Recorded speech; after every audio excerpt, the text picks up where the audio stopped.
وہ بڑی خوبصورت مثال ہمارے استاد صاحب ہمیں سنایا کرتے تھے. کہتے تھے کہ غریب آدمی تھا, امیر دوست کی شادی میں چلا گیا, اور چلا اس طرح گیا کہ وہ نا ورک شاپ پہ کام کرتا تھا, تو وہیں سے فارغ ہوا تو اسی طرح کپڑے اس کے میلے کچیلے تھے, اس پہ گرد لگی ہوئی تھی. اب گھر جاتا تو دیر ہو جانی تھی, تو وہ بھاگ کے شادی میں چلا گیا. تو جو باہر کھڑا تھا نا آدمی, اسے اندر ہی نہیں داخل ہونے دیا.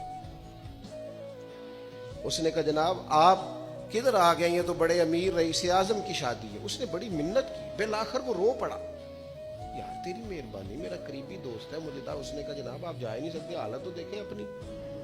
اب وہ دوڑا گیا تھا, تیزی سے کپڑے بدل کے واپس آ گیا.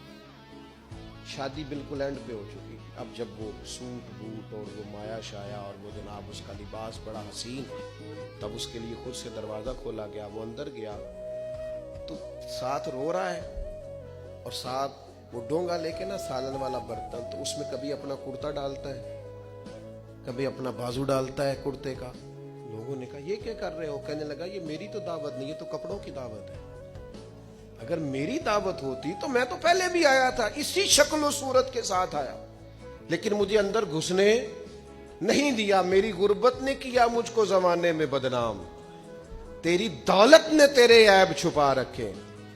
تو یہ تو ان کپڑوں کی دعوت ہے, میرے کپڑے بہترین پہنے ہیں تو مجھے گھسنے دیا ہے, لہذا کپڑے ہی روٹی کھائیں گے. میں روٹی اذیت دی جاتی ہے, تکلیف دی جاتی ہے, آزمائش میں مبتلا کیا جاتا ہے. ایسے ایسے کھانوں کے نام لیے جاتے ہیں جو غریبوں کے ہاں پکتے نہیں.